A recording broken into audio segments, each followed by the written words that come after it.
Most people don't suffer because life is unfair. They suffer because they expect people to be more consistent, more loyal, and more honest than human nature allows. That's where the real pain begins. Not just in what happened, but in the confusion that follows. The question that lingers: how could they do that? How could someone say one thing and act another way? How could something that felt real suddenly disappear? You were likely taught that if you are kind, others will be kind. If you are loyal, others will stay loyal. If you give your best, life will return that energy. It sounds right. It feels right. But it isn't how people actually operate. People are driven by emotion, self-interest, fear, and internal pressure more than principles. They don't always act from who they say they are. They act from what feels safest in the moment. And when you don't understand that, you overgive. You overthink. You blame yourself for things that were never yours. This audiobook is not here to make you cynical. It's here to make you clear. Because clarity changes everything. You stop taking behavior personally. You stop chasing explanations. You stop expecting emotional maturity from people who haven't built it. And most importantly, you begin to master the one thing that actually gives you power: yourself. Before we dive in, take a second to hit that like button and let us know in the comments where you're listening from. You might be surprised to find someone listening from the same place as you. Chapter 1. One of the most difficult truths you will ever face is this: people are not primarily guided by loyalty. They are guided by self-interest. This does not mean people are malicious. It does not mean they are intentionally deceptive. It means they are human. And human nature, at its core, is wired toward preservation before principle. From a young age, you were likely taught a different story. You were taught that if you are kind, others will return kindness. If you are loyal, others will remain loyal. If you show up consistently, others will meet you with the same consistency. There is comfort in believing that effort creates security, that intention guarantees reciprocity, and that doing the right thing builds a protective shield around your life. But reality does not operate on that equation. People do not always respond to who you are. They respond to what your presence represents in their current situation, and that situation is constantly changing. Their needs shift, their priorities evolve, their fears intensify or fade, their sense of identity expands or contracts. And as those internal conditions change, so does their behavior. What once felt like loyalty can quietly dissolve when the underlying benefit disappears. You see this in friendships that fade when you are no longer useful in the same way. In relationships that weaken when comfort is replaced with challenge. In professional environments where appreciation exists only while results are high. It feels personal when it happens. It feels like betrayal. But often, it is not a reflection of your worth. It is a reflection of their shifting self-interest.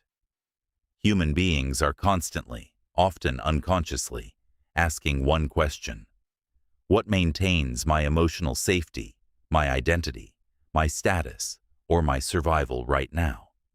And whatever answers that question most effectively tends to guide their behavior. This is why promises can feel real in one moment and empty in another. When someone says, "I will always be here," they may genuinely mean it within the emotional context of that moment. But that statement has not yet been tested against pressure, change, or competing priorities. It exists in a calm environment, and calm environments do not reveal depth. Pressure does. When pressure arrives, self-interest becomes clearer. This is where many people become confused. They believe they were lied to. Sometimes that is true, but often the person did not consciously lie.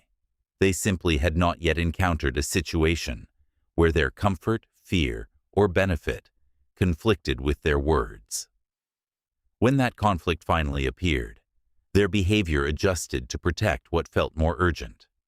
Self-interest almost always wins when it collides with untested loyalty. This is not because people are inherently selfish in a cruel sense. It is because their internal systems are designed to protect stability.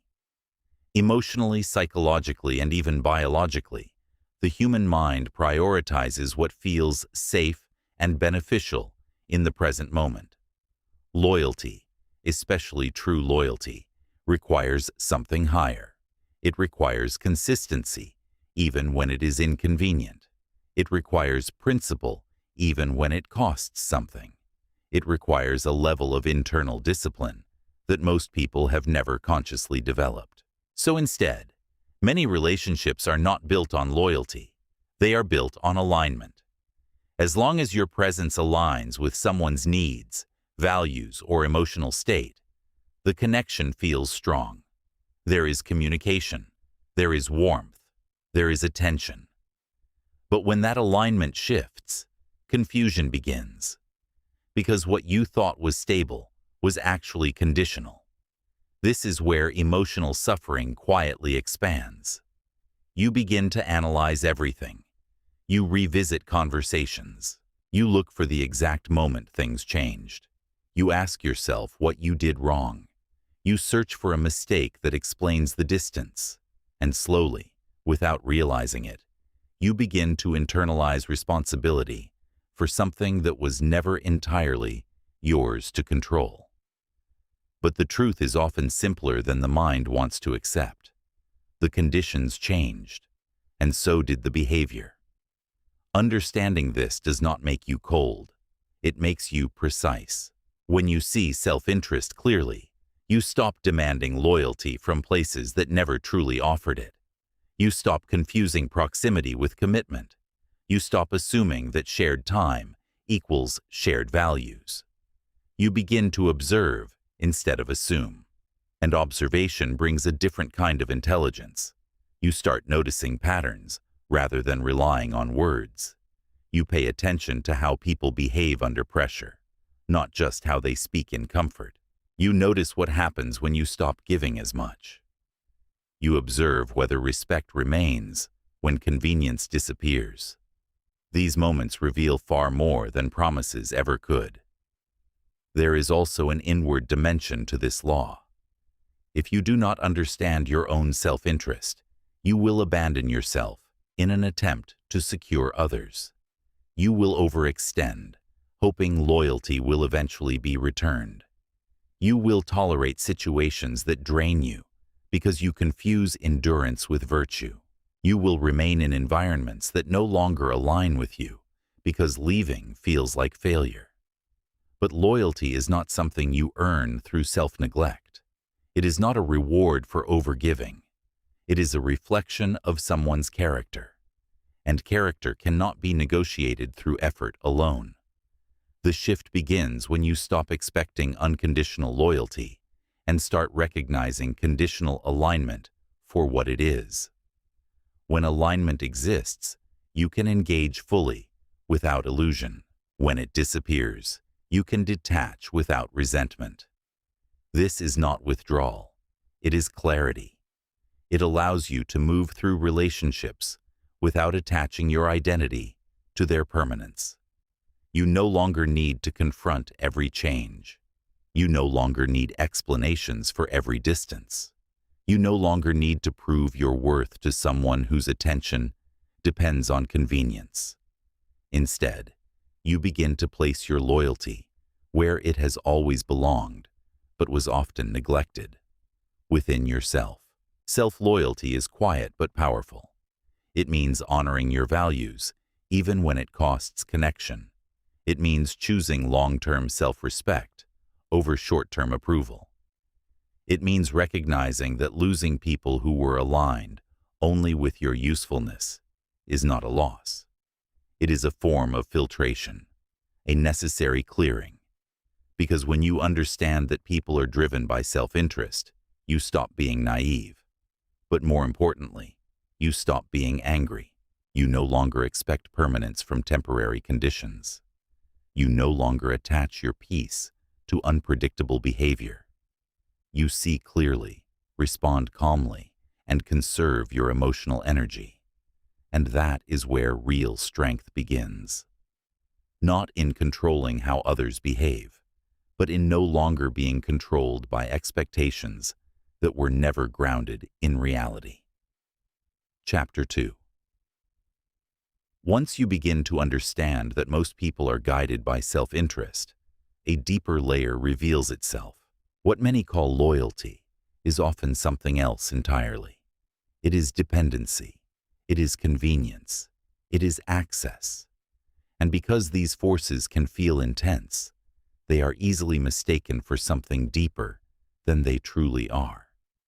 There is a subtle but critical difference between someone valuing you and someone relying on you.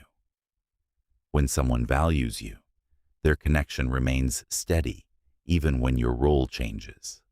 When someone relies on you, their connection is tied to what you provide. The moment that provision shifts, so does their behavior. This is why many relationships feel strong until something changes, until you stop being available at all times, until you begin to say no, until you no longer fix, solve, reassure, or carry emotional weight that was never yours, until you grow into a version of yourself that no longer fits the role they were comfortable with. And in that moment, something becomes visible, not through what they say, but through how they respond. Do they respect your shift, even if it challenges them? Or do they react with frustration, distance, or subtle pressure to return to who you were? These reactions are not random. They are diagnostic. They reveal whether the connection was built on mutual respect or on unspoken dependency. Many people confuse intensity with depth. They assume that because someone needed them, that need must be proof of care. But need and care are not the same. Need can feel urgent, emotional, even overwhelming. But it is often centered on the self. Care, by contrast, has space in it. It does not collapse when access is limited. It does not become unstable when boundaries appear. Dependency becomes visible when it is disrupted.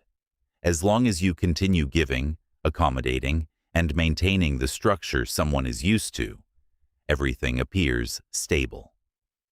But stability that depends on your constant output is not real stability. It is a managed dynamic, and the moment you stop managing it, the truth surfaces. This is why stress and change are so revealing. Comfort hides many things. In comfort, people can appear loyal, patient, supportive, and consistent. But comfort does not test anything. It does not require sacrifice. It does not demand adaptation. It simply allows patterns to continue without resistance. Pressure changes that. When something becomes inconvenient, when expectations shift, when your behavior no longer serves someone in the same way, you begin to see what remains. Does the connection hold, or does it weaken? Does respect continue, or does it erode? Does communication remain grounded, or does it become reactive?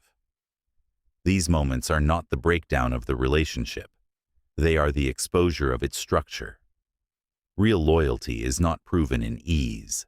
It is revealed in discomfort.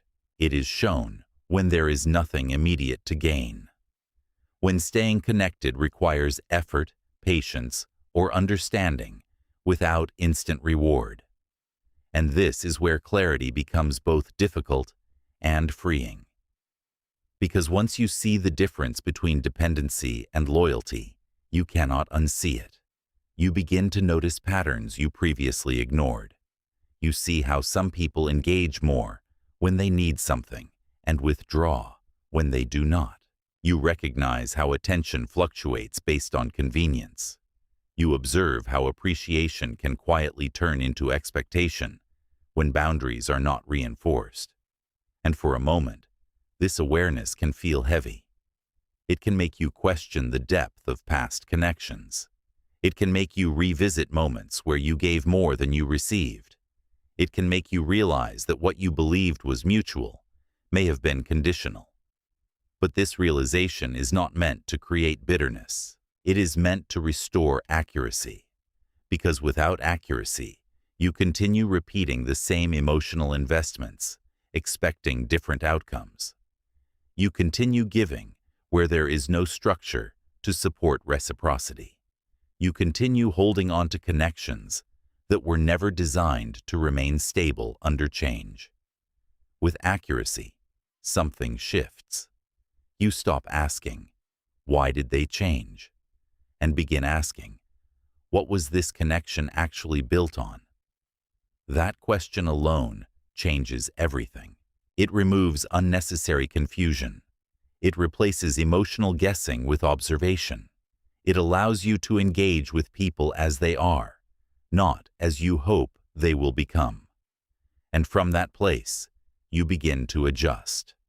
Not through confrontation, not through emotional reaction, but through quiet recalibration. You give where there is mutual respect. You invest where there is consistency. You remain open where there is genuine care. And where there is dependency disguised as connection, you begin to reduce access without hostility. This is not withdrawal. It is discernment.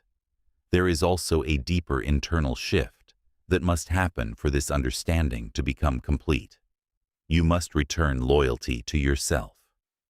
Many people spend years offering loyalty outward without ever building it inward. They stay in situations that drain them because they believe leaving is disloyal. They overextend because they believe sacrifice will eventually be recognized. They ignore their own limits because they prioritize being needed over being respected. But self-loyalty is the foundation of all other stability. Without it, you become negotiable. You adjust your standards to maintain connection. You tolerate behavior that conflicts with your values. You remain in environments that diminish you because you fear losing what feels familiar. And in doing so, you slowly disconnect from yourself. Self-loyalty reverses that process. It means honoring your internal signals, even when they are inconvenient. It means recognizing when something no longer aligns and having the discipline to step back.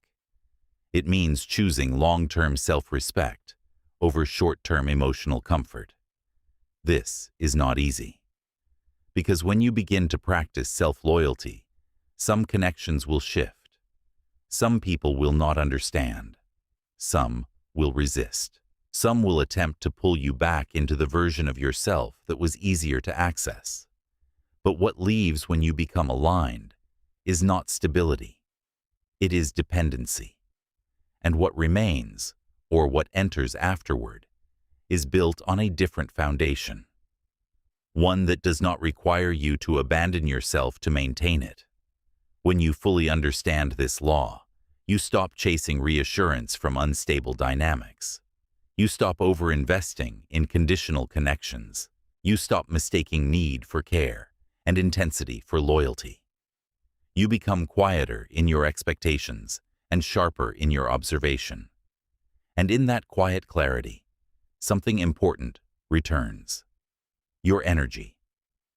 You are no longer constantly analyzing, adjusting, and compensating for others. You are no longer carrying emotional weight that does not belong to you. You are no longer trying to stabilize connections that were never stable to begin with. You are simply seeing, and when you see clearly, you move differently. Not with bitterness, not with distance, but with precision. And that precision is what protects your peace moving forward. Chapter 3. One of the most misleading assumptions you can carry through life is the belief that people consciously choose to be the villain in their own story. They do not. In reality, most people see themselves as justified, even when their actions cause harm. They do not wake up with the intention to deceive, betray, or hurt. They wake up with a narrative that allows them to feel coherent, reasonable, and, above all, good in their own eyes. This is one of the most powerful forces shaping human behavior. The mind is not designed to seek truth at all costs. It is designed to protect identity. Every person carries an internal story where their actions make sense. In that story, they are reacting, adapting, surviving, doing what they believe is necessary. When they disappoint you, they frame it as unavoidable. When they lie, they soften it into a partial truth. When they withdraw, they justify it as self-protection. When they break trust, they reconstruct the situation in a way that reduces their responsibility, not always consciously, often automatically. Because admitting wrongdoing at a deep level is not just about recognizing behavior. It threatens something much more fragile. It threatens how a person sees themselves. To accept that you hurt someone without justification requires emotional strength. It requires the ability to sit with discomfort without immediately escaping it. It requires separating your identity from your actions, and most people have never trained that ability. So instead, the mind adapts. It bends the story. It edits the memory. It reframes the situation, not to deceive others first, but to protect the self. This is why explanations often feel empty when you are on the receiving end of harm. You are looking at the outcome. They are looking at their intention. You are focused on what happened. They are focused on why they believe it happened. And those two perspectives rarely align. This is also why waiting for someone to finally understand what they did can become a long and exhausting process. You believe that if they could just see it clearly, if they could just step outside their perspective, they would acknowledge the impact and take responsibility.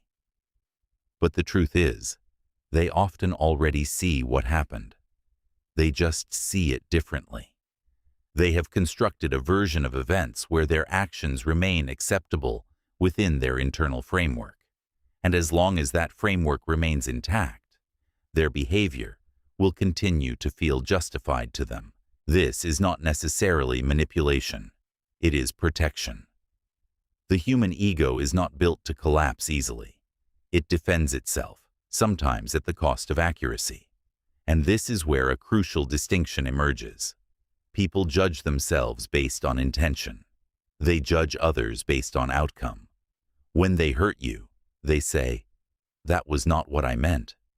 When you react, they say, "That is what you did." They center their internal experience and your external behavior. This creates a constant imbalance. You are trying to communicate impact. They are trying to preserve identity. And when identity feels threatened, something predictable happens. Defensiveness rises, excuses appear, blame shifts. The conversation stops being about what happened and becomes about who is right. This is why many conversations go in circles. You believe you are discussing behavior. They feel they are defending their character. You bring evidence. They bring interpretation. You seek acknowledgement. They seek relief from discomfort. And because those goals are different, resolution rarely occurs.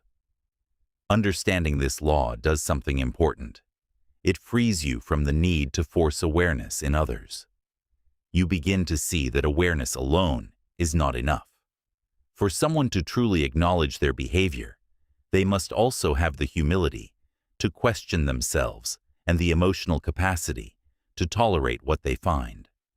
And that combination is rare. So, instead of exhausting yourself trying to make others see, you begin to shift your attention. You observe. Patterns become more important than explanations. Reactions become more revealing than apologies. Consistency becomes more meaningful than promises. You start asking different questions. How do they respond when they are wrong? Do they become curious or defensive? Do they listen or interrupt? Do they reflect or justify? These moments reveal far more than carefully constructed words. There is also another layer to this law that is easy to overlook. It protects you from self-doubt. When someone denies the impact of their actions, your mind naturally begins to turn inward. You question your memory. You reconsider your reaction. You wonder if you misunderstood. You attempt to reconcile two conflicting realities, what you experienced and what they are telling you. This is where clarity begins to erode. But once you understand that people rarely see themselves as the villain, something stabilizes. You stop interpreting their denial as evidence that you are wrong. You recognize it as evidence that they are protecting their internal narrative. This does not mean you become rigid or unwilling to reflect. It means you stop abandoning your perception simply because someone else cannot validate it. You hold your awareness without needing their agreement. And that is a form of strength. It also leads to a quieter kind of freedom. You stop chasing closure from people who cannot provide it. You stop seeking validation from those invested in misunderstanding you. You stop entering conversations where the outcome has already been unconsciously decided. Instead, you begin to adjust access. Where there is denial, you create distance. Where there is defensiveness, you reduce engagement. Where there is a lack of accountability, you stop expecting resolution. This is not avoidance. It is alignment. You are no longer trying to extract clarity from a system that cannot generate it. But this law does not apply only outward. It applies inward as well. Because the same mechanism that allows others to protect their identity exists within you. You are not exempt from human nature. There will be moments when your ego wants to explain rather than understand. Moments when you justify instead of reflect. Moments when you reinterpret events to maintain a certain image of yourself. The difference between stagnation and growth is not perfection. It is awareness. The ability to notice when your mind is protecting you from truth. The willingness to question your own narrative. The discipline to sit with discomfort without immediately rewriting it. This is where real strength develops. When you can say, "I was wrong," without collapsing your sense of self. When you can hear feedback without turning it into attack. When you can separate who you are from what you did. Most people avoid this work because it is uncomfortable, but avoiding it comes at a cost. You remain consistent in your patterns, but limited in your growth. When you accept this law fully, something shifts. You no longer need everyone to admit their faults for you to move forward. You no longer depend on others' self-awareness to create your clarity. You understand that people will almost always justify themselves in ways that allow them to function. And instead of fighting that reality, you move differently within it. You conserve your energy. You choose your engagements carefully. You release the need to be understood by those committed to misunderstanding. And in that release, something becomes available to you. Freedom. Because when you no longer need others to see themselves clearly, you finally begin to see everything more clearly yourself. Chapter 4. Once you understand that people rarely see themselves as the villain, another reality becomes unavoidable. Even when you present the truth clearly, it does not guarantee accountability. Because the moment truth threatens identity, the mind does not lean toward clarity. It leans toward defense. This is where many people become trapped. They believe that if they explain things well enough, If they choose the right words, if they stay calm, patient, and logical, the other person will eventually understand. They assume that clarity leads to resolution. But clarity only works when the other person is willing to receive it. And willingness is not a function of intelligence. It is a function of emotional maturity. When you confront someone about their behavior, you are not only presenting information, you are placing pressure on their self-image. You are asking them, directly or indirectly, to question who they believe they are. If they do not have the internal stability to do that, something predictable happens. The conversation shifts. Instead of examining behavior, they begin protecting identity. They deflect, they explain, they justify, they minimize, they reframe. Sometimes they reverse the situation entirely. You bring up something that hurt you, and suddenly you are the one being questioned. Your tone becomes the focus. Your reaction becomes the problem. Your timing becomes inappropriate. The conversation moves away from the original issue and into a space where accountability becomes blurred. This is not random. It is the mind attempting to restore internal balance. To accept fault without defense requires a certain level of inner security. Without that security, the mind treats confrontation as a threat, and when something feels threatening, it activates protective responses. That is why facts alone rarely lead to change. Facts are neutral, but identity is emotional, and when emotion enters the conversation, logic loses its authority. This is why so many conversations feel exhausting. You repeat yourself, you clarify, you try different angles, you provide examples, you remain patient, and still, nothing shifts, because you are operating from the assumption that the goal is truth. But the other person is operating from the need for psychological safety. And when those two goals collide, safety usually wins. This is where understanding becomes more powerful than effort. You begin to see that not every conversation is meant to resolve something.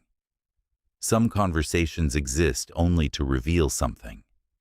They show you how a person handles discomfort. They show you whether they can reflect or only react. They show you whether they are capable of growth or committed to defense. And once you see that clearly, your strategy changes. You stop trying to force outcomes. You stop believing that more explanation will create understanding. You stop investing emotional energy into conversations that cannot move forward. Instead, you observe patterns. Patterns do not argue. Patterns do not justify. Patterns reveal. How someone responds when challenged is a pattern. How someone behaves after being confronted is a pattern. How often they repeat the same behavior, despite discussion, is a pattern. And patterns are far more reliable than isolated moments, because people can say many things in a single conversation. But over time, their behavior organizes into something consistent. That consistency is who they are at their current level of awareness. There is also an internal consequence when you do not understand this law. When someone refuses to acknowledge what happened, your mind begins to destabilize. You start questioning your perception. You wonder if you are exaggerating. You reconsider your reaction. You begin to negotiate your own boundaries. This is how clarity erodes. Not all at once, but gradually. Because when your experience is denied repeatedly, your confidence in your own judgment weakens. You begin to rely on external validation to confirm what you already know internally. And when that validation does not come, confusion replaces certainty. But once you understand this mechanism, something shifts. You stop needing agreement to validate your experience. You recognize that someone's inability to acknowledge harm does not erase the harm. It only reflects their capacity. You no longer collapse your perception just because someone else refuses to align with it. This is not rigidity. It is grounded awareness. It allows you to hold your understanding without becoming reactive. And from that place, you begin to make different decisions.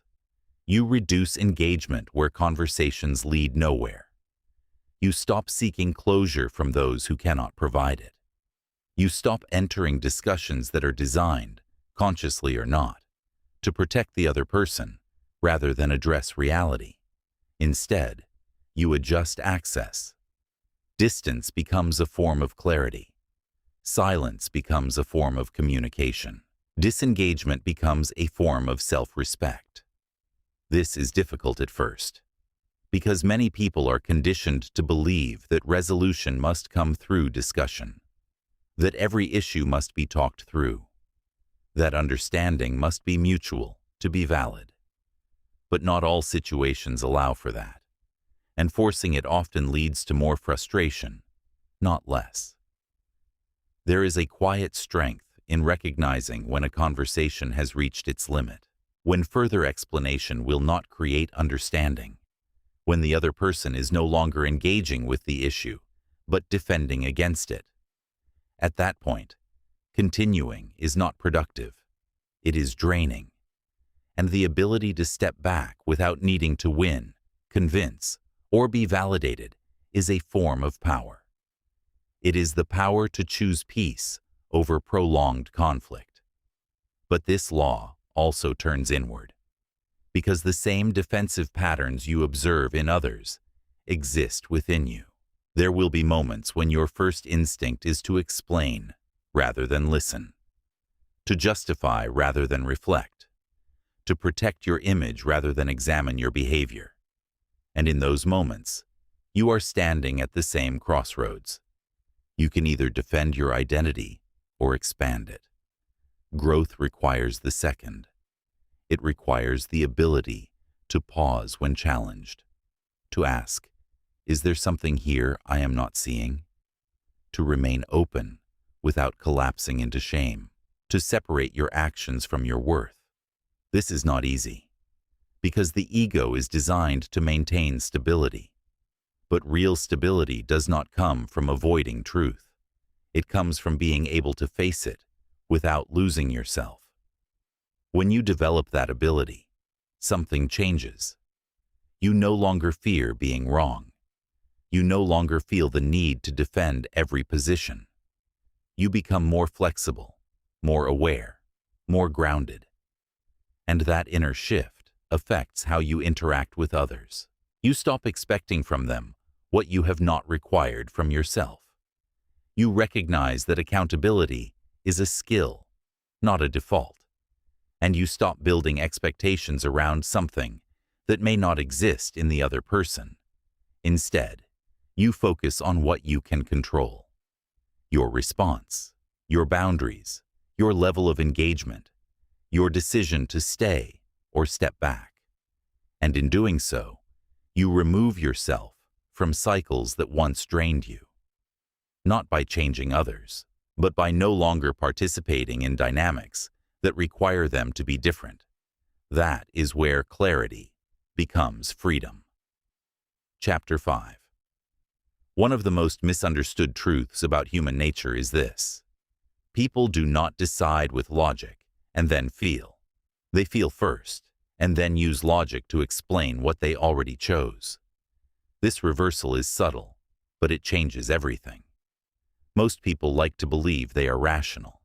They believe they observe, analyze, weigh options, and then act. It gives a sense of control. It creates the illusion that decisions are clean, deliberate, and grounded in objective thinking. But beneath that surface, something faster is operating. Emotion moves first. Before a person explains why they acted, they have already felt why. Before they justify a decision, their internal system has already determined what feels safe, threatening, rewarding, or uncomfortable. The body reacts. The nervous system interprets. The emotional signal arrives. Only after that does logic begin to speak. But when logic speaks, it often does not guide. It defends.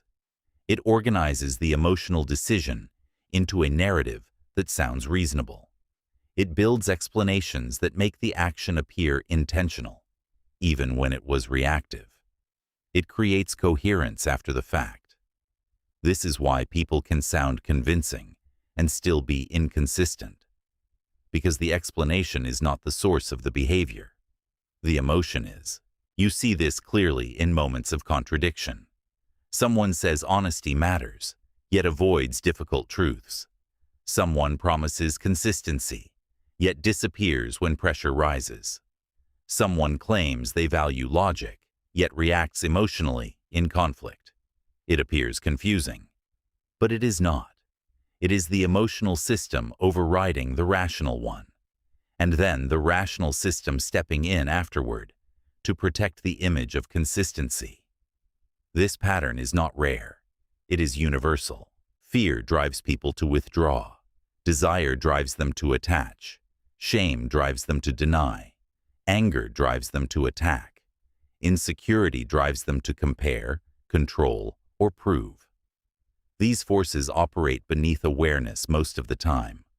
They shape perception before conscious thought has a chance to intervene. And once the emotional state is activated, logic does not ask, what is true? It asks, how do I justify what I already feel? This is why arguments rarely change minds. You may present clear reasoning, evidence, or facts. But if the other person is emotionally activated, they are not processing information. They are protecting a feeling. And feelings do not respond to logic the way ideas do. They respond to safety. If a person feels threatened, exposed, or destabilized, no amount of explanation will reach them. In fact, more explanation can push them further into defense. The mind interprets it as pressure, not clarity. This is where many people waste enormous amounts of energy. They believe that if they explain better, the other person will understand. They repeat themselves. They refine their arguments. They become more precise. But precision does not penetrate emotional resistance, because the resistance is not intellectual. It is emotional. Understanding this changes how you approach interaction. You begin to recognize that behavior is not driven by stated values alone. It is driven by internal states, and those states can shift rapidly. Someone can genuinely believe what they say in one emotional condition and act completely differently in another. Not because they are intentionally deceptive, but because their emotional landscape changed. The louder the emotion, the weaker logic becomes. This is also why manipulation is so effective. The most powerful forms of influence do not rely on reasoning. They rely on emotional activation, urgency, fear of loss, excitement, validation, guilt. These states narrow perception. They create pressure. They reduce the space between impulse and action. And in that compressed space, decisions are made quickly, often without clarity. Once the decision is made, logic arrives to justify it. This is how people can feel certain about choices they have not fully examined. They are not responding to truth. They are responding to how something feels. This law has two major implications for you. First, it helps you understand others more clearly. When someone reacts strongly, it is not always about the situation in front of them. It is about what that situation triggered internally. Their response is shaped by past experiences, unresolved emotions, and current pressures you may not see. This does not excuse harmful behavior, but it explains it. And explanation reduces unnecessary personalization. You stop assuming every reaction is about you. You begin to see that many responses are expressions of internal states, not objective judgments of your worth. Second, and more importantly, This law turns your attention inward, because if you do not understand your own emotional system, you become predictable. And what is predictable is controllable. If you react the same way every time you feel rejected, someone can trigger that reaction. If you respond impulsively when you feel pressure, someone can create that pressure. If you seek validation when you feel uncertain, someone can provide or withdraw it to influence you. Without awareness, your emotions become handles that others can pull. This is why emotional discipline is not optional. It is protection. But discipline does not mean suppression. It does not mean ignoring what you feel or pretending it is not there. It means recognizing emotion without immediately obeying it. There is a critical moment that most people skip. The pause, the space between feeling and action. When you feel triggered, that is not the moment to decide. When you feel validated, that is not the moment to commit. When you feel angry, that is not the moment to speak. These are moments of intensity, not clarity. And acting in those moments often leads to outcomes that require explanation later. Regret often begins where pause was absent. Most people say, "I just reacted." But reactions are not random. They are trained patterns. They are habits formed over time. And habits can be observed, interrupted, and reshaped. When you begin to pause, something shifts. The automatic pattern breaks. Emotion is still present, but it is no longer in control. You create space. And in that space, logic can finally serve its real function. Not to defend emotion, but to observe it. You begin to ask different questions. Why am I feeling this? What is this emotion trying to protect? Is this situation actually urgent, or does it only feel that way? What happens if I wait? These questions move you out of reaction and into awareness. And awareness is the beginning of self-mastery. It also changes how you interpret others. When someone overreacts, withdraws, or contradicts themselves, you see the emotional layer beneath the behavior. You recognize that what you are witnessing is not always a deliberate choice, but an unexamined response. This does not mean you tolerate everything. It means you understand what you are dealing with. And when you understand, you respond with clarity instead of confusion. The more you observe this law in action, the calmer you become. You stop expecting perfect consistency from emotionally driven beings. You stop being surprised by reactions that once felt unpredictable. You stop taking every shift personally. And most importantly, you begin to see it in yourself.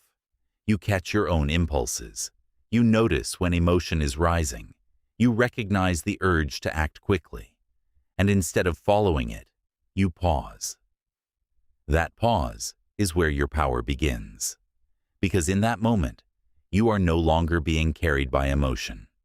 You are choosing. And that single shift changes everything that follows. Chapter 6. Once you understand that emotion moves first and logic follows, a deeper responsibility emerges. If you cannot regulate your emotional state, you cannot protect your decisions. And if you cannot protect your decisions, you cannot protect your life. Because every major mistake, every regret, every unnecessary conflict often begins the same way. Not with lack of intelligence, but with lack of emotional control in a critical moment. There is a pattern that repeats across human behavior. Pressure rises, emotion activates, the mind feels urgency, and in that urgency, the need to act becomes stronger than the need to understand. That is the moment where most people lose control, not in extreme situations, but in ordinary ones. A message that triggers you, a tone that feels disrespectful, a delay that creates anxiety, a compliment that inflates your ego, a situation that makes you feel chosen, rejected, threatened, or validated.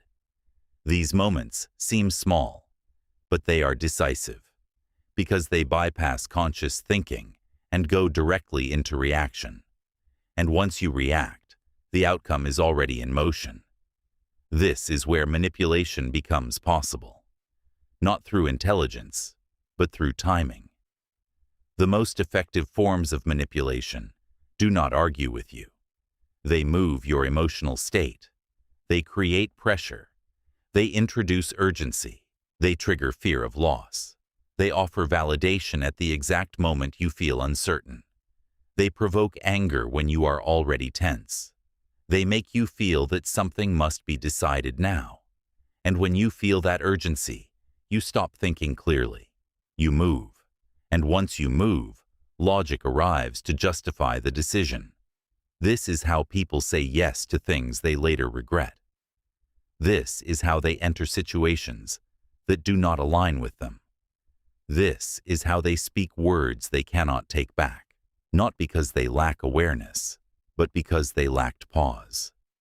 The absence of pause is the entry point for loss of control. That is why the ability to pause is one of the most powerful skills you can develop. Pause is not weakness. Pause is resistance against automatic behavior. Pause is what separates impulse from intention. When you pause, you interrupt the pattern. You do not suppress the emotion. You allow it to exist without immediately acting on it. And in that space, something changes. The intensity begins to settle. The urgency begins to soften. The mind begins to regain clarity. And from that place, your response becomes a choice, not a reaction. Most people cannot tolerate this space. Silence makes them uncomfortable. Waiting feels like losing control. Not responding immediately feels like vulnerability. So they act, they speak, they decide. They move forward simply to escape the discomfort of not knowing. But escaping discomfort is not the same as solving a situation. Often, it creates a new one. This is why emotional discipline is not about being calm all the time. It is about being aware enough to not act at the wrong time. There are moments that require action, but there are also moments that require restraint. And knowing the difference determines the direction of your life. Restraint is often misunderstood. People associate it with suppression, weakness, or avoidance. But restraint is not the absence of strength. It is the presence of control. It is the ability to feel something intensely and still choose not to act on it immediately. It is knowing that just because something feels urgent does not mean it is important. It is understanding that temporary emotions should not create permanent consequences. Most damage happens in moments that were never meant to be acted on. A conversation that escalates too quickly. A decision made under pressure. A response sent without reflection. A commitment made from emotion instead of clarity. These moments are avoidable, but only if you recognize them while they are happening.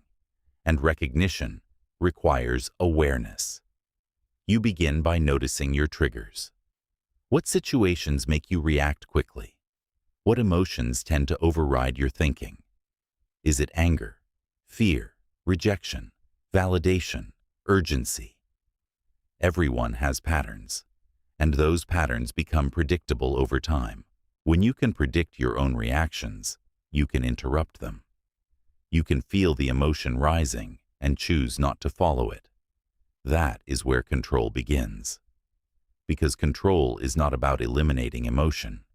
It is about not being ruled by it. This also changes how you interact with others. You stop matching energy automatically. When someone raises their voice, you do not need to raise yours. When someone becomes aggressive, you do not need to respond with aggression. When someone tries to rush you, you slow down. This breaks patterns, because most people expect predictable reactions. They expect you to respond the way others have responded before. When you do not, it disrupts the dynamic, and disruption creates space. In that space, you regain control of the interaction. This is why calm can feel unsettling to others, not because it is aggressive, but because it is unresponsive to pressure. When someone cannot move you emotionally, they lose leverage. And when leverage disappears, the interaction changes. You are no longer being pulled. You are choosing how to engage. There is also an internal version of this: your thoughts. Most people are not only reacting to external situations, they are reacting to their own internal noise. They replay conversations. They imagine outcomes. They create scenarios. They argue with themselves. And each thought triggers emotion, which triggers more thoughts, which triggers more emotion. This loop creates constant internal movement, and in that movement, clarity disappears. You feel busy, but not grounded. You feel active, but not in control. Emotional discipline includes observing your thoughts without immediately believing them. Not every thought is truth. Not every feeling is a signal to act. Some are simply patterns repeating. When you begin to observe instead of engage, something stabilizes. The noise reduces. The urgency fades, and your decisions become clearer. This is where self-mastery starts to take shape. Not in grand moments, but in small ones. In the decision not to respond immediately. In the choice to wait. In the ability to feel without acting. In the discipline to step back instead of forward. These moments seem insignificant, but they compound. Each time you choose pause over reaction, you reinforce control. Each time you resist urgency, you strengthen clarity. Each time you observe instead of react, you reclaim your center. And over time, something shifts. You are no longer easily influenced. You are no longer pulled by every emotional wave. You are no longer making decisions from unstable states. You begin to move with intention, and intention creates direction. This is what separates people who feel in control of their life from those who feel controlled by it. It is not intelligence. It is not opportunity. It is the ability to pause when it matters most. Because in a world full of pressure, urgency, and emotional triggers, the person who can slow down is the person who sees clearly. And the one who sees clearly is the one who chooses wisely. Chapter 7. One of the most uncomfortable truths about human nature is this: people rarely respect what is always available. This does not mean people consciously decide to devalue what they have. It means the human mind adapts. It adjusts to what is consistent. It normalizes what is present. And over time, what was once appreciated becomes expected. What is expected no longer carries weight. This is where many people become confused. They believe that if they give more, they will be valued more. If they remain patient, understanding, and endlessly available, they will earn deeper respect. If they tolerate enough, love enough, and sacrifice enough, something stable will eventually form. But in many cases, the opposite happens. The more something feels guaranteed, the less attention it receives. This is not cruelty. It is adaptation. The human nervous system is designed to respond to contrast. It becomes alert when something can be lost. It becomes attentive when something is uncertain. It becomes engaged when there is a sense of consequence. But when something feels permanent, the urgency disappears. And with that, effort slowly fades. You see this pattern everywhere. In relationships where appreciation fades after consistency becomes routine. In friendships where time and energy are taken for granted because they are always available. In work environments where effort is expected but no longer acknowledged. It feels personal when you experience it. It feels like people changed. But often, what changed was perception. When there is no risk of loss, the mind no longer prioritizes preservation. This is where the concept of boundaries becomes essential. Boundaries are not about controlling others. They are about defining limits. They create structure, and structure creates value. Without boundaries, everything becomes fluid. And when everything is fluid, nothing feels defined. When your time is always available, it becomes easy to disregard. When your energy is always accessible, it becomes easy to overuse. When your presence is guaranteed, it becomes easy to overlook. This is why people do not learn how to treat you based on what you say. They learn based on what happens after a line is crossed. If someone disrespects your time and nothing changes, they learn that your time is flexible. If someone ignores your limits and you continue to accommodate, they learn that your limits are negotiable.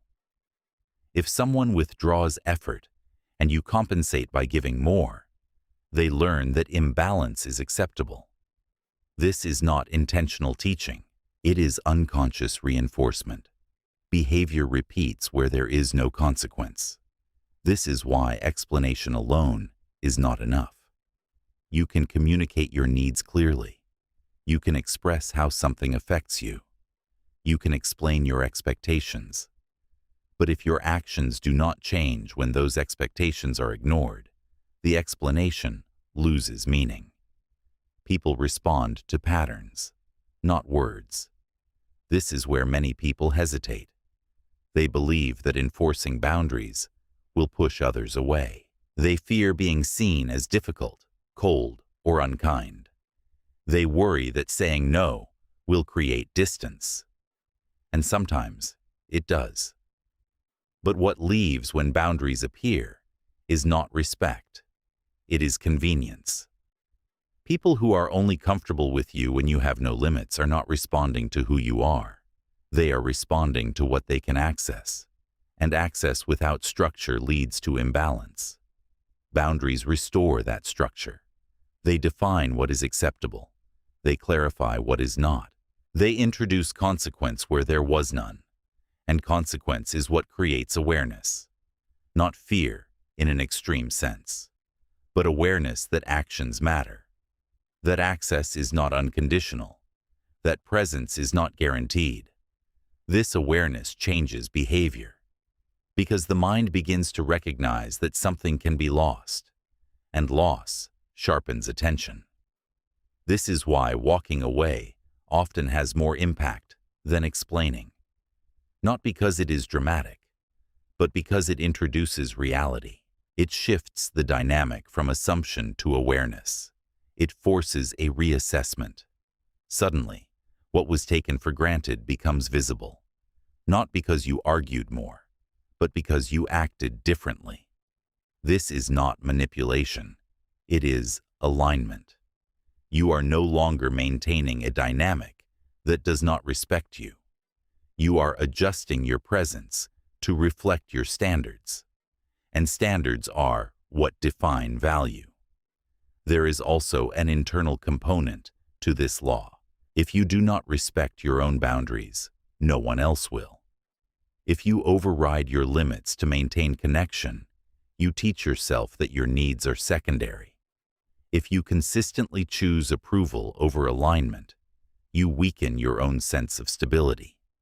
This creates an internal conflict. You feel drained. You feel unrecognized. You feel frustrated. But you continue the pattern. Because stopping feels uncomfortable.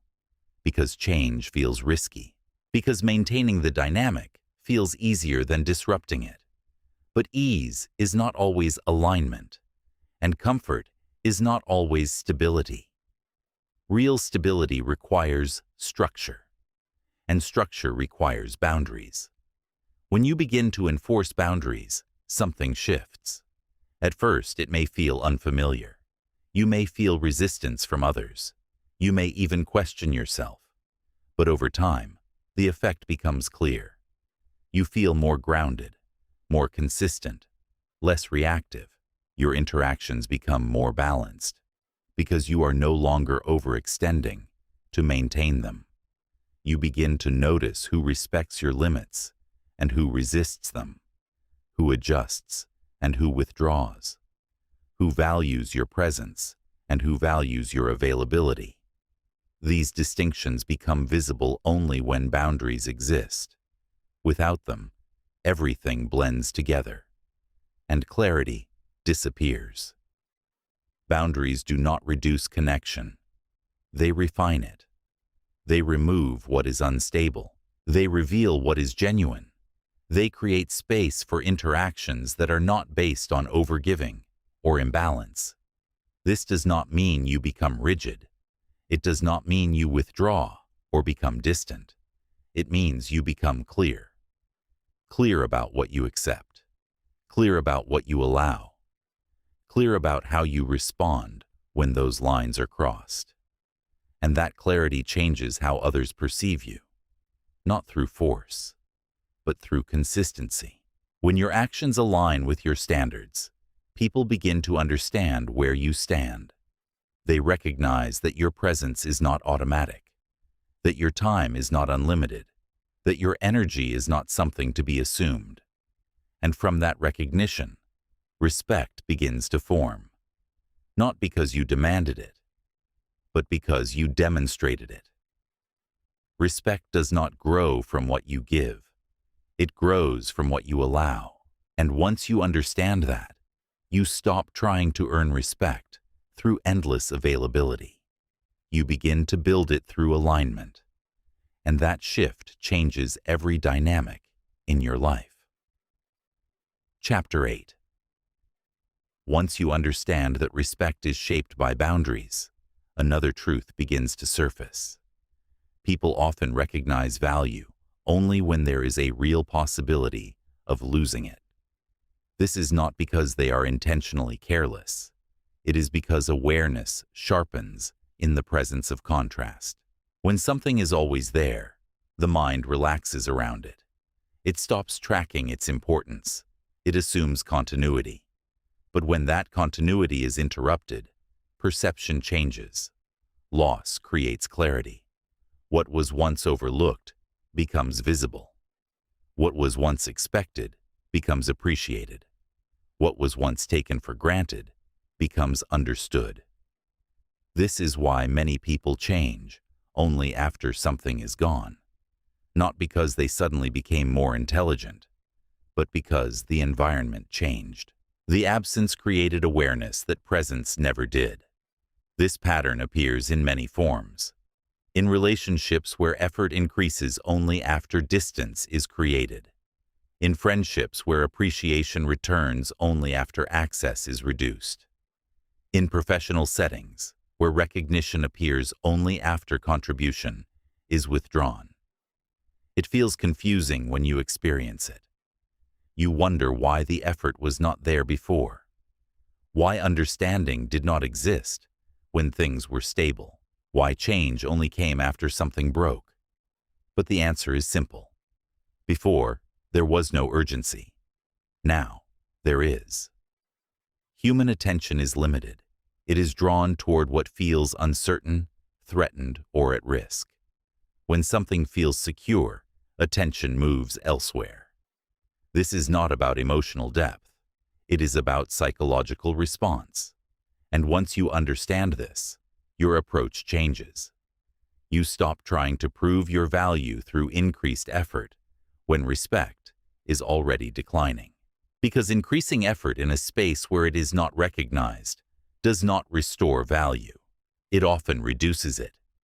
When someone begins to withdraw, the instinct is to move closer, to give more, to explain more, to show more care, to close the gap. But this instinct, while understandable, often reinforces the imbalance. Because it communicates something unintended. It communicates that your standards adjust under pressure, that your availability increases when respect decreases, that your presence is negotiable. And once that pattern is established, it repeats. Not because the other person is consciously exploiting it, but because the dynamic has been shaped that way. This is where fear plays a critical role. the fear of losing someone, the fear of being replaced, the fear of being alone, the fear of not being enough. These fears drive behavior. They push you to act quickly, to secure connection, to prevent loss. But actions driven by fear rarely create stability. They create dependency. Because when you act from fear, you are no longer choosing. You are reacting. And reaction is not grounded. It is unstable. This instability is often felt by others, even if they cannot explain it. They sense that your actions are not coming from clarity. They are coming from need. And need changes dynamics. It shifts the balance of power. Because the person who needs less controls more. Not through force, but through emotional positioning. This is why quiet confidence is so powerful. It does not demand. It does not chase. It does not rush. It remains steady. It communicates something without words. I value this, but I do not depend on it to remain whole. That position changes everything, because it removes pressure. It removes urgency. It removes the sense that something must be held at all costs. And in that removal, something becomes possible. Clarity.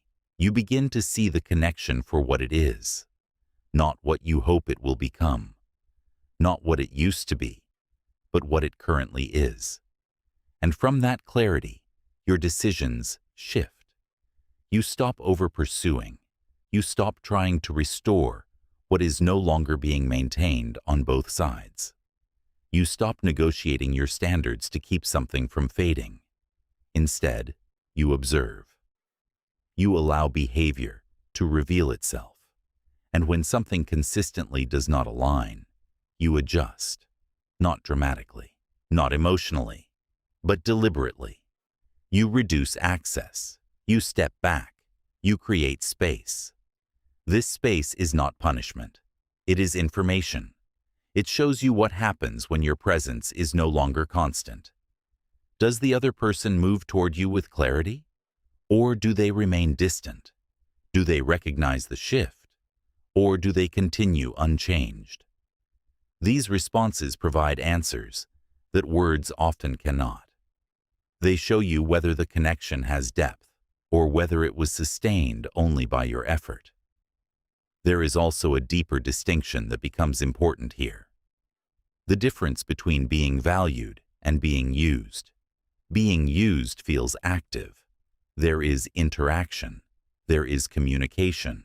There is engagement. But it is uneven. You give more than you receive. You invest more than is returned. You feel responsible for maintaining the connection. Being valued feels different. It is balanced. There is mutual effort. There is respect for your time, your limits, your energy. Your presence is acknowledged, not assumed, and your absence is felt, not ignored. This difference is not always obvious at first, but it becomes clear when you change your behavior, when you stop overgiving, when you stop compensating, when you stop holding the structure alone. That is when the truth reveals itself. And that truth can be uncomfortable, because it may not match what you believed, but it is necessary, because without it, you continue investing in dynamics that cannot sustain you. Understanding this law also requires a shift in how you view loss. Not all loss is negative. Not all endings are failures. Some losses are corrections. They remove what was not aligned. They create space for something that is. But to see loss this way, you must release attachment to how things were. You must accept that not everything is meant to remain, and that holding on to something that no longer aligns does not preserve it. It distorts it. Letting go, in this sense, is not rejection. It is recognition. It is seeing that the connection, as it exists now, no longer fits, and choosing to step back without resentment, without needing to force a different outcome, without needing to be understood. This requires strength, Because it goes against instinct. It goes against the desire to fix, to hold, to maintain, but it aligns with something deeper. Self-respect. When you no longer fear losing what does not respect you, something stabilizes inside you. Your decisions become slower. Your reactions become calmer. Your need for external validation decreases. You begin to operate from a place that is not easily shaken. And from that place, your interactions change. You no longer chase. You no longer overextend. You no longer accept half-effort out of fear of emptiness. You begin to choose, and choosing creates structure. Structure creates value. Value creates respect. This is the shift, not forcing others to change, but changing how you respond to what is already being shown. Because once you understand that value is often recognized through absence, you stop trying to prove it through presence alone. You allow space to reveal truth, and truth, once seen clearly, removes the need for confusion. Chapter 9. One of the most confusing experiences you will encounter is being judged, criticized, or misunderstood in ways that do not seem to match your actions. You speak calmly, yet someone reacts defensively. You improve quietly, yet someone becomes distant. You set a boundary, and suddenly you are labeled difficult, selfish, or cold. At first, it feels personal. It feels like something you did triggered a justified response. But often, what you are witnessing is not a reflection of you. It is a reflection of them. This is projection. Projection is one of the most common and least recognized patterns in human behavior. When a person experiences something uncomfortable within themselves, fear, insecurity, envy, guilt, or shame, they often struggle to face it directly. Instead of processing it internally, the mind redirects it outward. It assigns that discomfort to someone else. This is not usually a conscious decision. It is a psychological defense. Because looking inward requires effort. It requires honesty.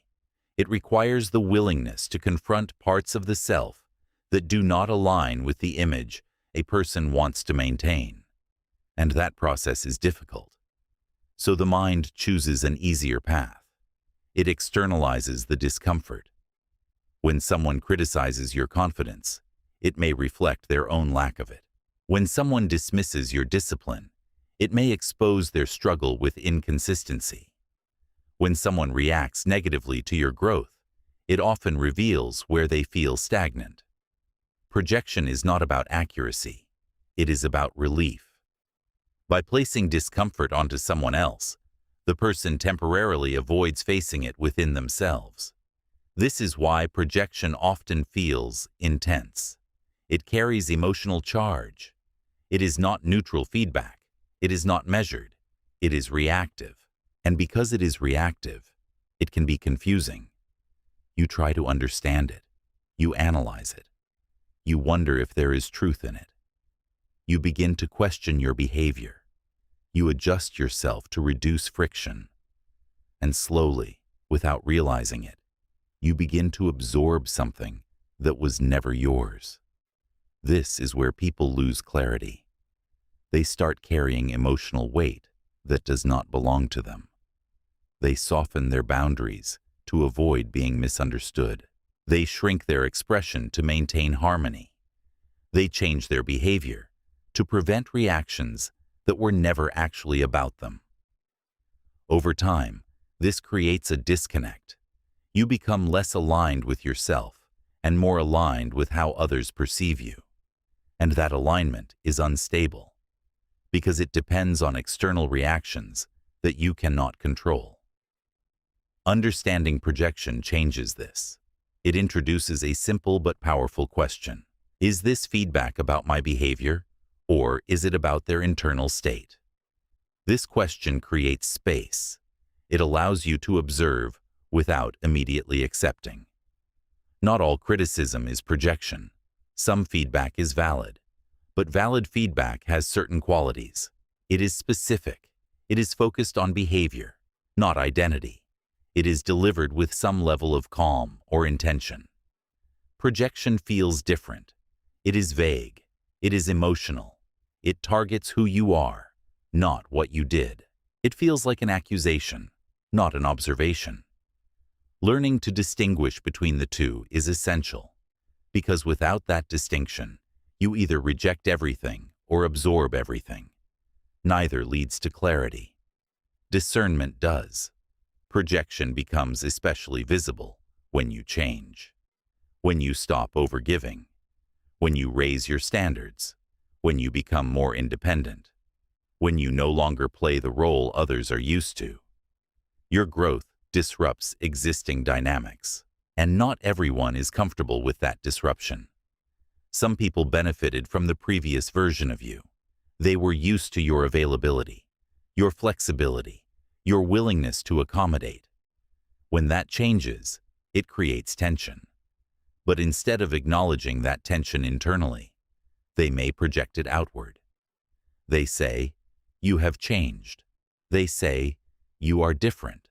They say, "You are harder to deal with." But often, what they mean is simpler. You are no longer predictable. You are no longer easy to access. You are no longer reinforcing the dynamic that made them comfortable. Projection also explains why progress can attract subtle resistance, not always openly. Sometimes it appears as small comments, dismissive remarks, minimizing your effort, questioning your direction. These responses are not always about you. They are often about comparison. When someone sees you moving forward, it can highlight where they feel behind. That feeling is uncomfortable, and instead of addressing it directly, the mind may reduce the significance of your progress. It may label it as luck. It may call it unrealistic. It may frame it as unnecessary. This is not objective evaluation. It is emotional protection. Understanding this removes a significant burden. You stop feeling responsible for managing how others feel about your growth. You stop explaining yourself to those who are not trying to understand. You stop shrinking to maintain comfort for others, because you recognize that their reaction is not something you can fix externally. It is something they must process internally. This does not mean you become dismissive or indifferent. It means you become selective. You listen, but you do not absorb everything. You consider, but you do not internalize everything. You respond when necessary, but you do not engage with every projection. The most effective response to projection is not defense. It is stability. When you defend emotionally, you enter the frame that was placed on you. You begin to argue within their interpretation. You validate the distortion by engaging with it. When you remain grounded, something different happens. You do not accept the projection, but you also do not fight it. You allow it to exist without becoming part of it. This requires strength, because the instinct is to correct, to explain, to be understood. But not every misunderstanding needs to be resolved. Some need to be recognized and left. There is also an important inward reflection here. Projection is not only something others do, it is something you can do as well. When you feel a strong emotional reaction to someone, it is worth examining. Is there something in their behavior that reflects something unresolved within you? This is not about blaming yourself. It is about increasing awareness, because growth requires the ability to look inward as well as outward. When you can recognize projection, both in others and in yourself, something stabilizes. You no longer need universal approval. You no longer feel the need to correct every perception. You no longer adjust your identity to avoid discomfort in others. Instead, you become anchored. You trust your internal sense of direction. You allow others to have their interpretations without letting those interpretations define you. And from that place, a different kind of resilience emerges, not the kind that ignores everything, but the kind that filters. You can hear criticism without collapsing. You can be misunderstood without losing yourself. You can remain steady even when others project instability onto you. Because you understand something clearly. What others place onto you is often what they are unable to face within themselves. And once you see that, you no longer carry what was never yours. You move forward lighter, more precise, and free from unnecessary emotional weight. Chapter 10. As you begin to understand projection more deeply, another layer of human behavior becomes visible. Misunderstanding is not always accidental. Sometimes it is maintained, not because people are incapable of seeing clearly, but because seeing clearly would require them to change, and change is uncomfortable. When you evolve, when you become more disciplined, more focused, more self-directed, you disrupt the patterns that once defined your relationships.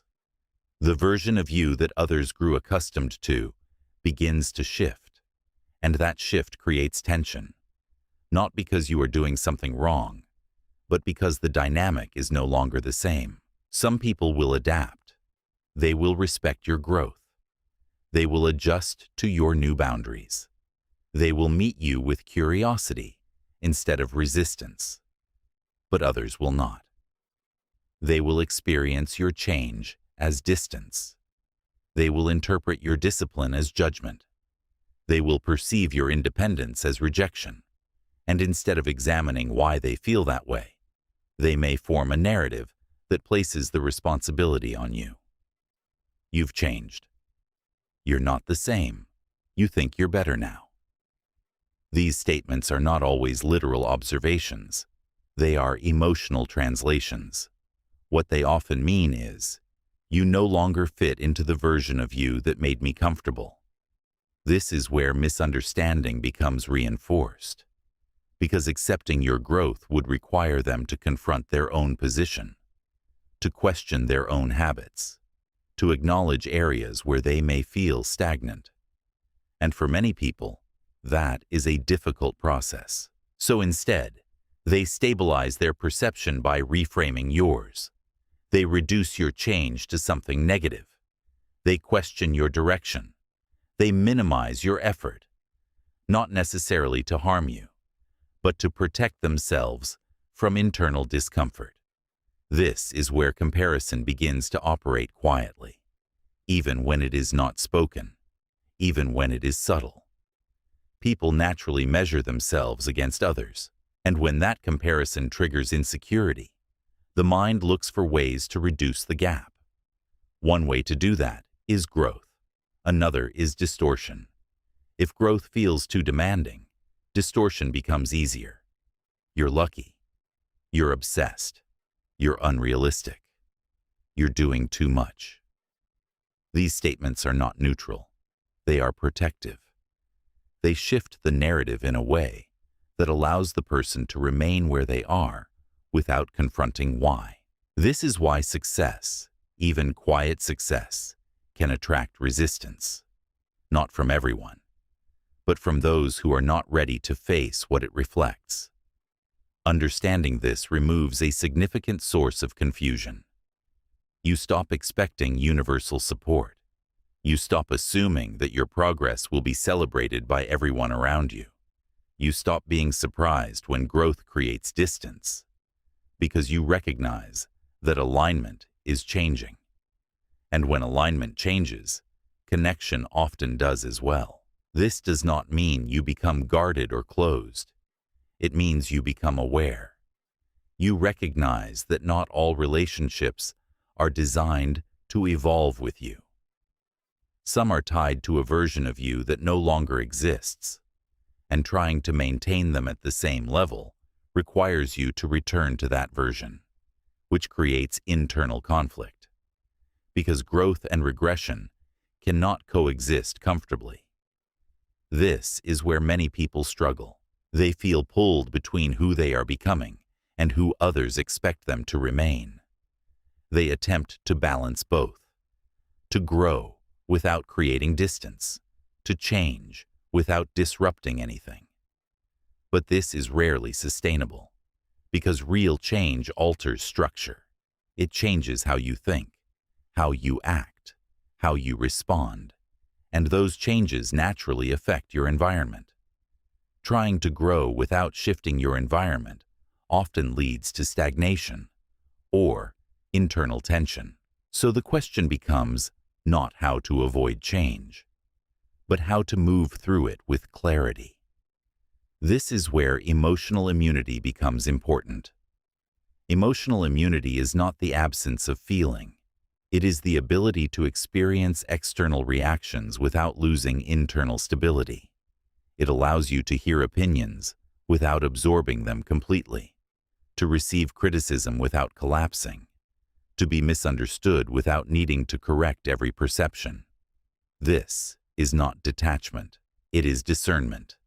You are still aware. You still listen. You still reflect. But you do not automatically internalize. You filter. You evaluate. You decide what belongs to you and what does not. This process protects your sense of self, because without it, external reactions begin to shape your identity. You adjust based on feedback that may not be accurate. You change direction based on opinions that may not be aligned. You slow your growth to maintain connection, and over time, you lose clarity. Emotional immunity prevents that. It allows you to remain connected to your internal compass even when external noise increases, and that noise will increase. Because growth makes you visible in new ways. It changes how people perceive you. It alters expectations. It creates reactions, some positive, some neutral, some resistant, all of them informative, but not all of them relevant. Learning to distinguish between the two is essential. You begin to notice patterns. Who consistently supports your growth? Who subtly resists it? Who becomes distant? Who remains steady? These patterns are not judgments. They are information. They show you where alignment exists and where it does not. From there, your decisions become clearer. You invest where there is alignment. You maintain where there is mutual respect. And where there is consistent resistance or distortion, you reduce engagement. Not out of frustration, but out of clarity. This does not mean you isolate yourself. It means you refine your environment. You create space for connections that can evolve with you. Connections that do not require you to shrink. Connections that are not threatened by your growth. This process can feel lonely at times, because it involves letting go of certain dynamics. It involves accepting that not everyone will move with you. But it also creates something important: integrity. You are no longer divided between who you are and who you are expected to be. You are aligned, and alignment creates stability. From that stability, a different kind of confidence emerges. Not loud, not performative, but grounded. You do not need everyone to agree. You do not need everyone to understand. You do not need universal validation. You move based on clarity, not consensus. And that changes how you experience misunderstanding. It no longer feels like something that must be corrected immediately. It becomes something that can be observed, sometimes addressed, sometimes left, but not something that defines you. Because you understand something fundamental. Not all perception is truth, and not all misunderstanding is yours to fix. This awareness frees you. It removes the pressure to be seen perfectly. It removes the need to explain constantly. It allows you to exist as you are becoming, not as you were defined. And from that place, your energy shifts. You move forward, not by convincing everyone, but by staying aligned with yourself. And that alignment becomes your stability. Chapter 11. As you begin to move with more clarity, you will start to notice something that was always there, but not always visible. Power has a different sound than insecurity. Power is quiet. Insecurity is loud. At first, this may seem subtle, but once you recognize it, it becomes one of the clearest signals in human behavior. People who are secure within themselves do not need to announce it. They do not rush to prove their intelligence. They do not interrupt to dominate. They do not react to every disagreement as if it were a threat. Their presence is steady. Their words are measured. Their reactions are controlled, not because they are suppressing themselves, but because they are not being driven by the need to protect an unstable identity. Insecurity operates differently. It seeks validation. It seeks reassurance. It seeks control over how it is perceived. And because of that, it becomes expressive in a very specific way. It explains too much. It reacts too quickly. It defends too aggressively. It fills silence with noise, not because it is strong, but because it is uncomfortable. Uncomfortable with uncertainty. Uncomfortable with not being seen. Uncomfortable with not being affirmed. This discomfort creates urgency, and urgency creates behavior. You see it in conversations. The person who cannot let a point go. The one who needs the last word. The one who raises their voice first. The one who interrupts, not to understand, but to assert. It appears confident, but it is not. It is reactive. It is driven by the need to maintain control over perception. Power does not need that. Power is not concerned with proving itself in every moment. It is not threatened by disagreement. It does not rush to respond. It allows space. It allows silence. It allows uncertainty, because it is not dependent on immediate validation. This difference becomes especially clear in conflict. When tension rises, insecurity escalates. It pushes harder, speaks louder, moves faster. It tries to overwhelm the situation to regain control. Power does the opposite. It slows down. It observes. It responds with intention, not because it lacks emotion, but because it is not controlled by it. This creates a shift in the dynamic. When one person escalates and the other remains calm, something changes. The expected pattern breaks, because most interactions rely on mirrored responses. Anger meets anger. Pressure meets pressure. Control meets resistance. But when that pattern is interrupted, the energy shifts. The person escalating loses leverage, because their behavior no longer produces the expected reaction. This is why calm can feel unsettling. It removes predictability. It removes control. It forces the other person to face their own behavior without the distraction of your reaction. And many people are uncomfortable with that, because silence becomes a mirror. And what they see in that mirror is not always easy to face. This is where restraint becomes powerful.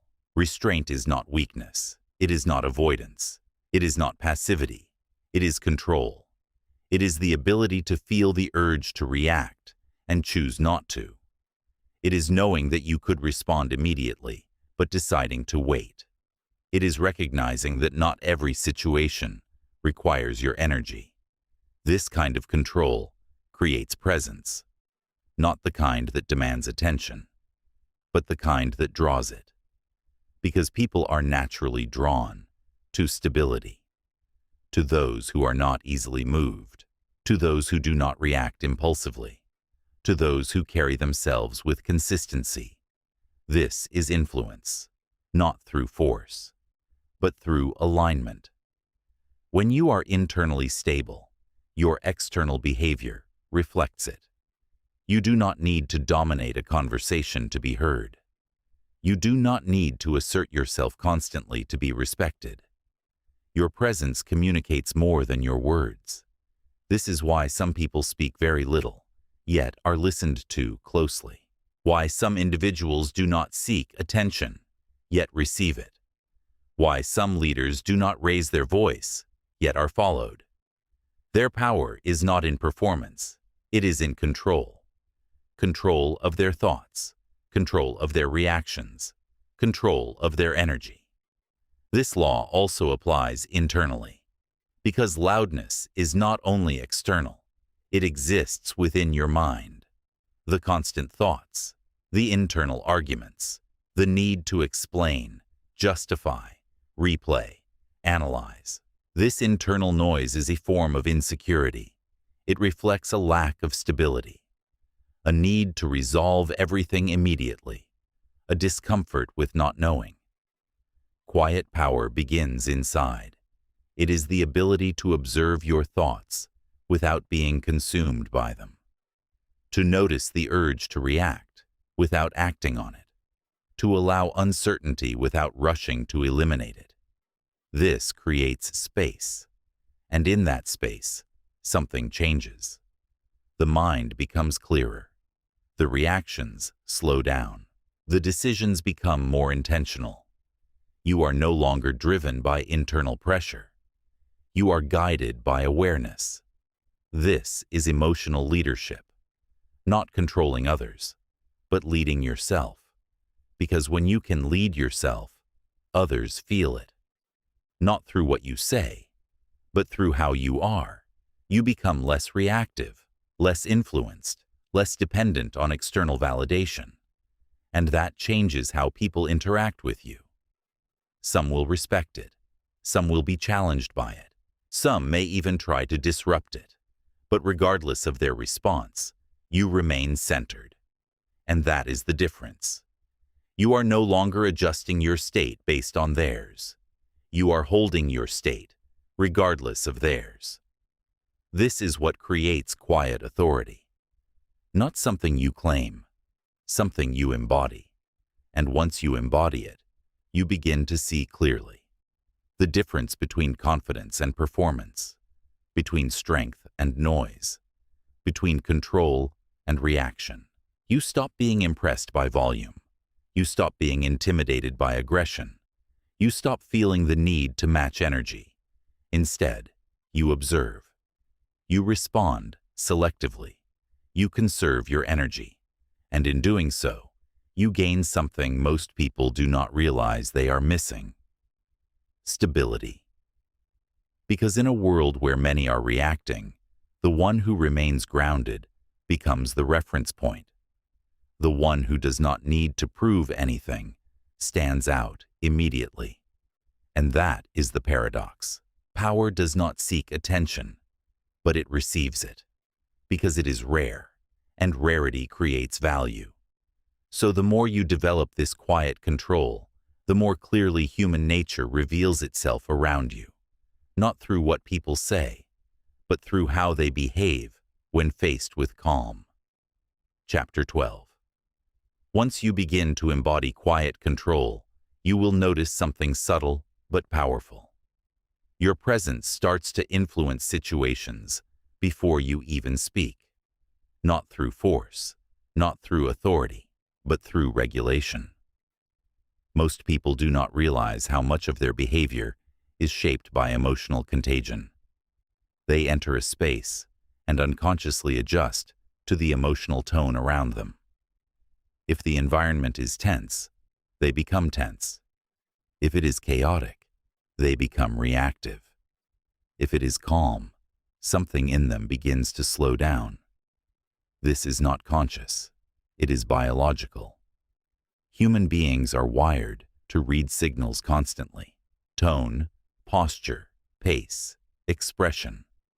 These cues inform the nervous system whether to relax or prepare for conflict. And when you are regulated, when your internal state is stable, you send a signal that does not match the usual patterns of tension and reaction. That signal disrupts expectation. Most interactions follow predictable rhythms. One person reacts, the other responds. Energy escalates, voices rise, positions harden. This is the default pattern. But when you remain composed in a moment that typically produces reaction, something shifts. The rhythm breaks. The escalation pauses. Because the system no longer has two participants feeding it. You are no longer adding energy to the situation. You are absorbing it, not by taking it in emotionally, but by not amplifying it. This is what quiet authority looks like in practice. It does not try to control the situation. It stabilizes it. When someone speaks with intensity, you do not match it. You slow down. When someone tries to rush a decision, you do not accelerate. You pause. When someone becomes emotional, you do not absorb the emotion. You observe it. This creates a different kind of interaction. One where reaction is not the driving force. One where clarity has space to exist. This is why composure is often misunderstood. People think calmness is passive. They think silence is weakness. They think restraint is avoidance. But in reality, composure is control. It is the ability to remain steady when instability is present. It is the decision to not let external pressure dictate internal state. And that is rare, because most people are conditioned to respond immediately, to match tone, to defend quickly, to resolve tension as fast as possible. But immediate response is not always effective. In many cases, it escalates, because reaction feeds reaction. When you respond slowly, intentionally, something else becomes possible. Reflection. You give yourself time to process. You allow the initial emotional surge to pass. You create distance between stimulus and response. And in that distance, your choices improve. This is especially important in conflict. Conflict reveals patterns. It shows how people behave when things are not smooth. Some become louder. Some become defensive. Some withdraw. Some deflect. Some try to dominate. Others try to avoid. But very few remain centered. And the one who remains centered changes the dynamic, not by forcing resolution, but by refusing to be pulled into escalation. This does not mean you avoid conflict. It means you approach it differently. You do not enter with the need to win. You enter with the intention to understand. You do not react to every statement. You respond to what matters. You do not chase control. You maintain clarity. And clarity changes outcomes. Because when you are clear, you are not easily manipulated. You do not get pulled into emotional traps. You do not respond to provocation automatically. You recognize when someone is trying to shift the conversation. You notice when pressure is being applied. And instead of reacting, you adjust. Sometimes that means continuing the conversation. Sometimes it means ending it. Sometimes it means saying very little. And sometimes it means saying nothing at all. Silence, in the right moment, is powerful. Not as avoidance, but as refusal. Refusal to engage in something that is not productive. Refusal to give energy to something that does not deserve it.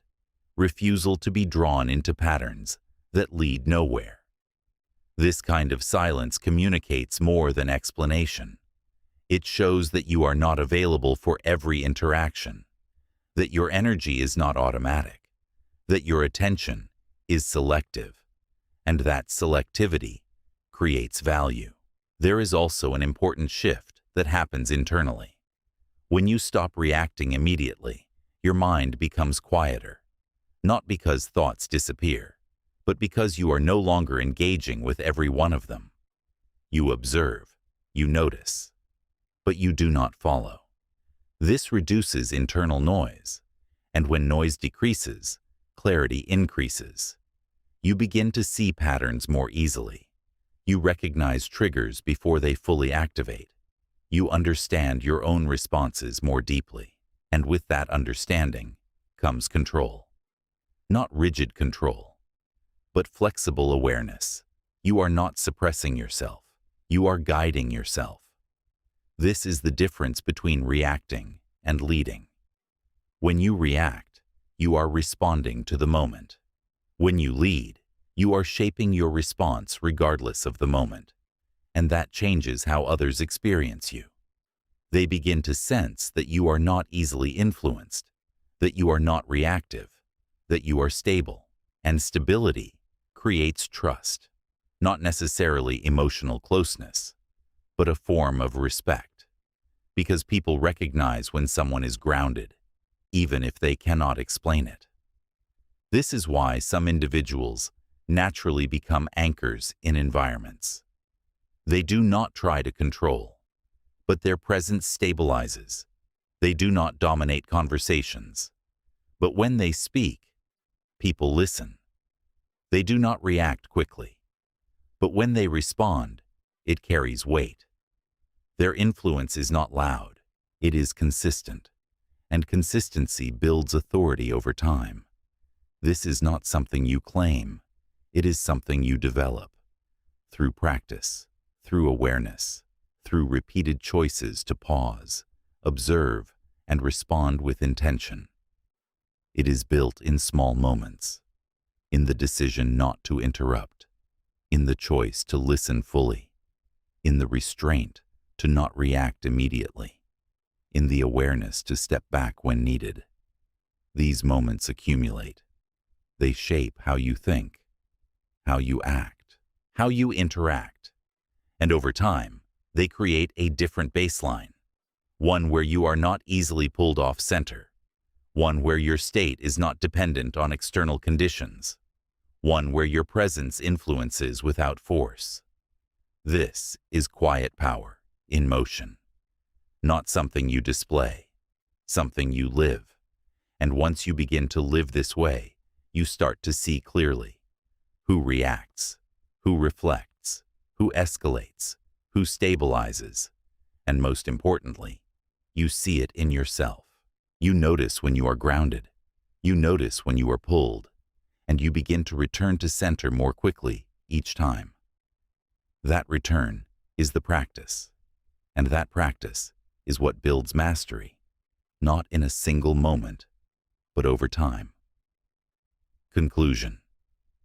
Most people spend their lives trying to change others, hoping that clarity, effort, or patience will make human behavior more predictable. But the deeper truth is simpler. When you understand human nature, you stop expecting what was never guaranteed. You stop confusing words with commitment, intensity with depth, and familiarity with loyalty. You begin to see patterns instead of promises. And in that shift, your emotional world becomes quieter, clearer, and more stable. These laws are not meant to make you distant. They are meant to make you aware. Because awareness creates choice, and choice creates power. Not power over others, but power over yourself. You learn to pause when emotions rise, to observe when reactions appear, to step back when something no longer aligns. You stop chasing validation, forcing understanding, or holding on to what cannot hold you. And slowly, your life changes. Not because people behave differently, but because you do. You become grounded in a way that cannot be easily shaken. You move with clarity instead of confusion. And in a world driven by reaction, that alone becomes your greatest advantage.